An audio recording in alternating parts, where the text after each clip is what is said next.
You remember the moment someone said something, or maybe they said nothing at all. Just looked through you like you weren't worth the breath. And you felt it. That hollow drop in your chest. That slow burn of, why didn't I say something? Crawling up hours later alone, replaying it. Disrespect has a specific sting. Not because it hurts, because it reveals something, or at least it feels that way.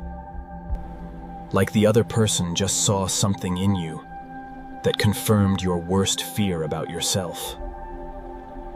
But what if they didn't? What if the problem isn't what they said, or how they looked at you, or the way they dismissed you mid-sentence? What if the real issue runs deeper, quieter, and it started long before they opened their mouth?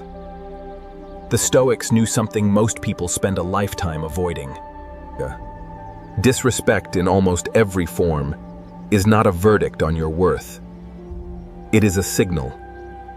And if you learn to read it correctly, it stops being a wound and starts being a weapon. Yours.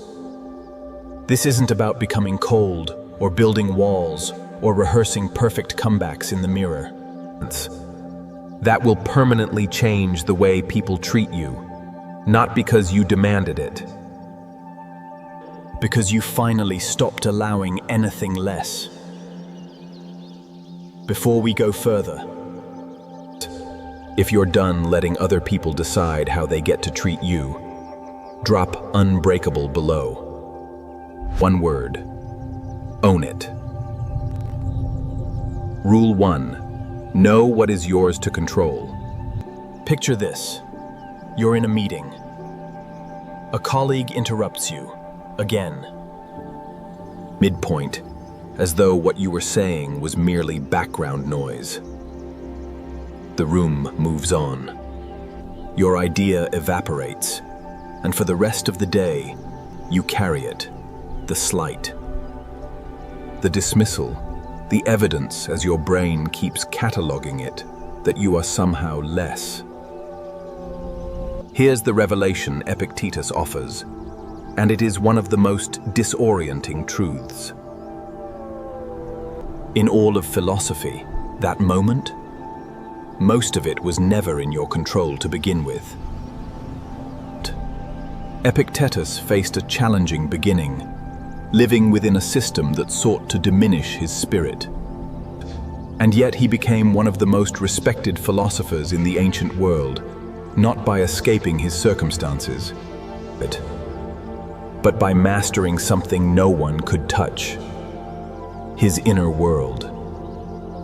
He wrote, "Make the best use of what is in your power, and take the rest as it happens." What's in your power?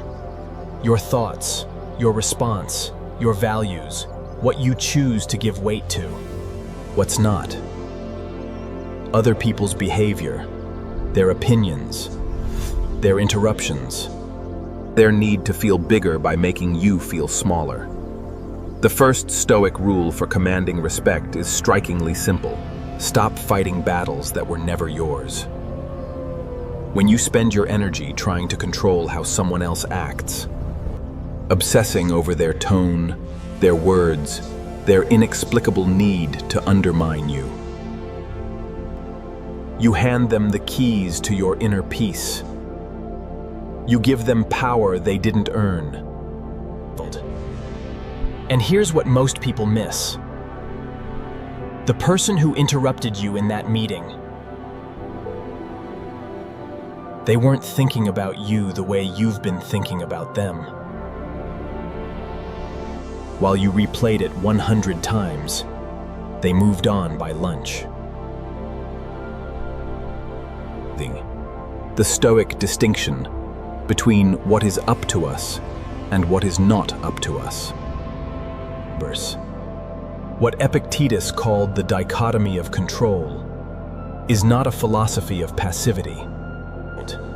It's a philosophy of precision.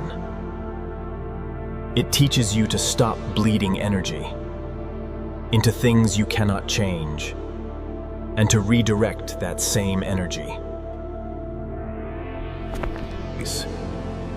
into the one thing you absolutely can yourself.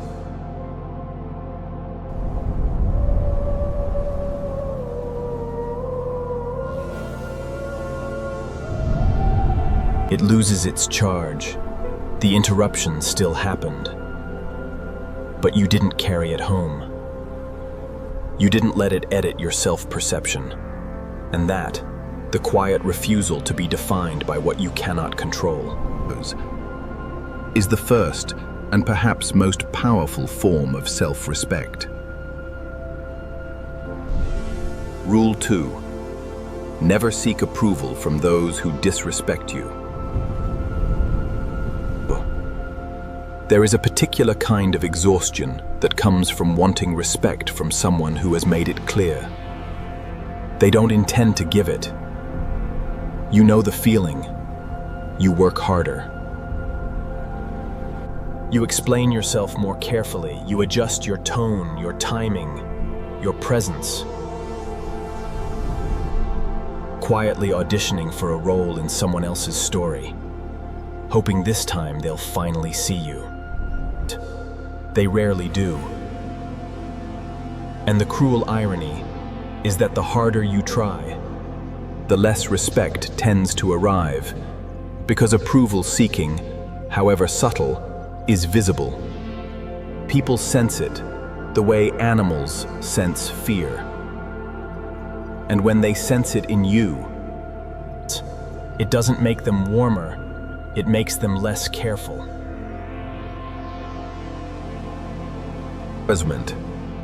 Seneca understood this intimately. He spent years in the court of Emperor Nero, surrounded by people whose approval was both politically essential and philosophically meaningless. He wrote, "Most powerful is he who has himself in his own power." Think about what that means. Power. Real power is not the admiration of the crowd or the nod of the person who has been dismissing you. It is the ownership of yourself, your values, your standards, your sense of who you are when no one is validating it.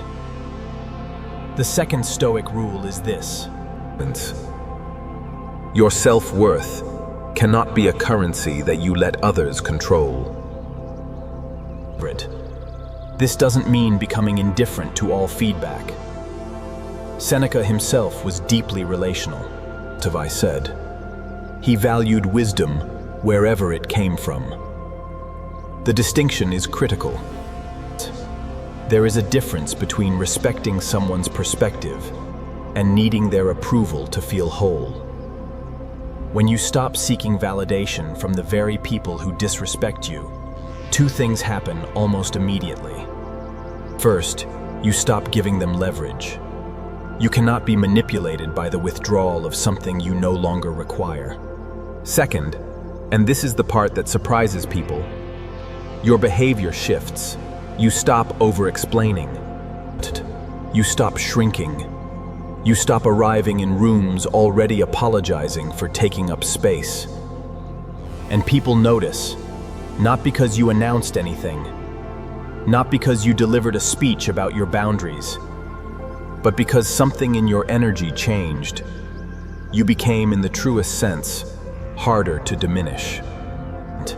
Marcus Aurelius put it plainly: never esteem anything as of advantage to you that will make you break your word or lose your self-respect. The moment you stop trading your dignity for someone's approval, even someone you care about, is the moment you become genuinely difficult to disrespect. Rule 3. Respond from strength, not from wound. Vited Artabet, Cates in Latant. Cato the Younger was one of the most polarizing figures in Rome. He walked barefoot. He wore the same plain toga, regardless of occasion. He refused to perform status in a city absolutely obsessed with it. And the Roman elite, senators, generals, political rivals, mocked him endlessly for it. But he didn't flinch, not once. Not because he was cold or emotionally disconnected, or too proud to feel the barbs, but because his responses, when he gave them, came from a place so deeply grounded that mockery simply couldn't find purchase. He responded from strength. And the difference between that and responding from wound is one of the most transformative distinctions the Stoics ever drew. Think about the last time someone disrespected you, and you reacted immediately, hot, defensive. Maybe you said something sharp, or maybe you went quiet in a way that made your hurt unmistakably visible. Either way, you revealed a point of sensitivity. And whether they were conscious of it or not, they filed it away. But Epictetus was clear: he who angers you conquers you. That's not a passive statement. It's a tactical one. When you react from wound, you don't just reveal your pain. You confirm that disrespect is an effective tool to use against you. You become, in that moment, predictable. And predictable people are easy to manage. Responding from strength looks entirely different. It is not coldness. It is not rehearsed indifference. It is a pause, sometimes literal, sometimes internal, where you ask yourself, what response reflects who I actually am? Not what I'm currently feeling. Marcus Aurelius practiced this daily as emperor. He was surrounded by people who tried to provoke, manipulate, and destabilize him. His meditations, never intended for public eyes, reveal a man in constant, honest conversation with himself. Working through anger, choosing deliberate response over reactive defense. The rule is this: before you respond to disrespect, ask yourself, whose hand is on the wheel? Is it you, calm, grounded, clear? Or is it the wound, raw, reactive, hungry to be seen? When you respond from strength, something remarkable happens. The person who disrespected you suddenly has no script to follow. They expected a reaction, they got composure. And composure, more than any clever comeback, communicates one thing unmistakably. You did not touch me where you thought you did. That is power, quiet, absolute, incontestable. Rule 4. Silence is not weakness. It is armor. We have been trained to believe that silence means surrender.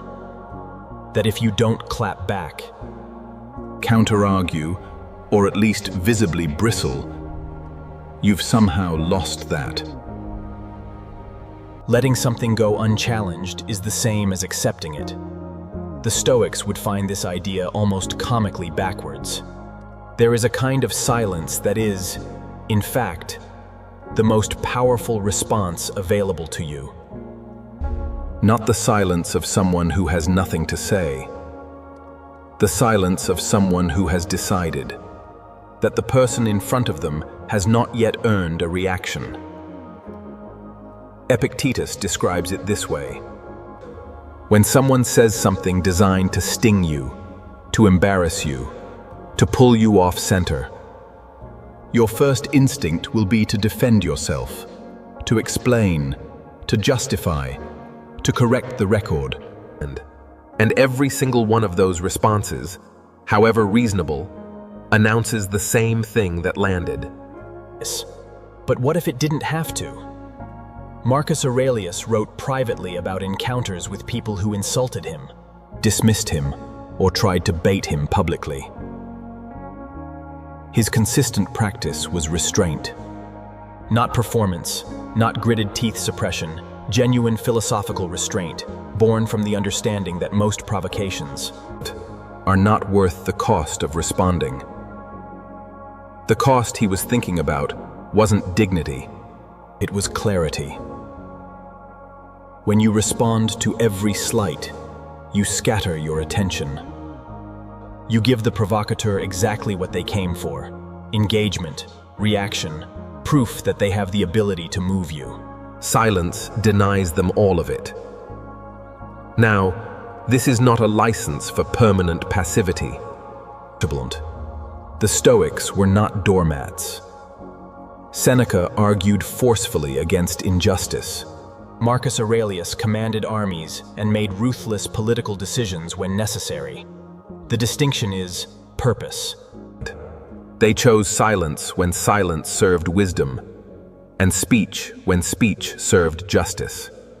The rule is learning to know the difference, and most importantly, to stop confusing silence with shame.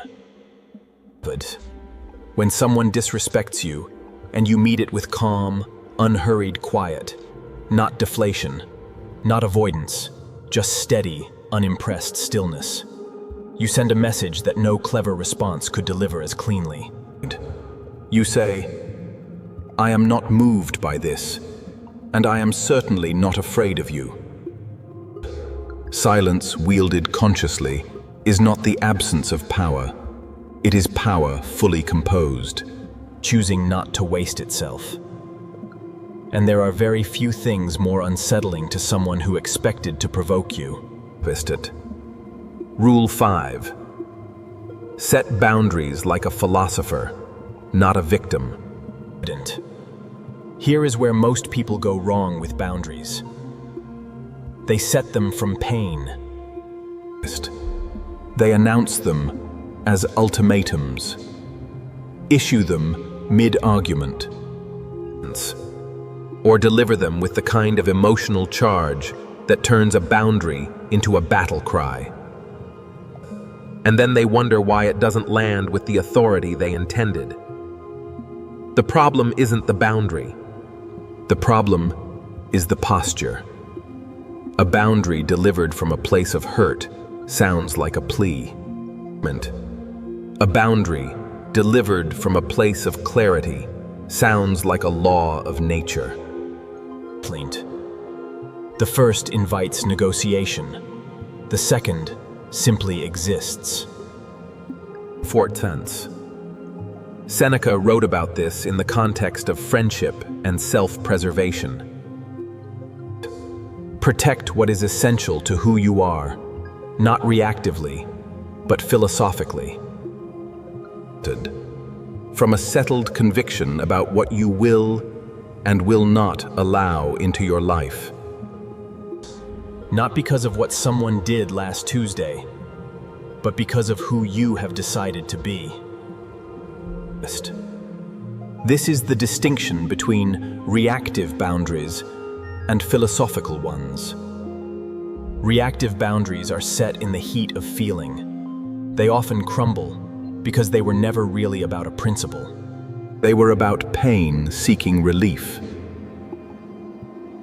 Philosophical boundaries are different. They are established quietly, internally, long before any conflict arises. They are simply the shape of yourself, respect made visible. Marcus Aurelius modeled this consistently. He did not announce his values in speeches designed to impress. He lived them so thoroughly that anyone who encountered him understood, without being told, what he would and would not tolerate. The boundary was in his bearing, in his consistency, in the total absence of the need to defend himself. To people who didn't operate from the same principles, The Stoic approach to boundaries is less about what you say and more about what you are. When your values are clear to you, genuinely clear, not just aspirationally clear, they communicate themselves.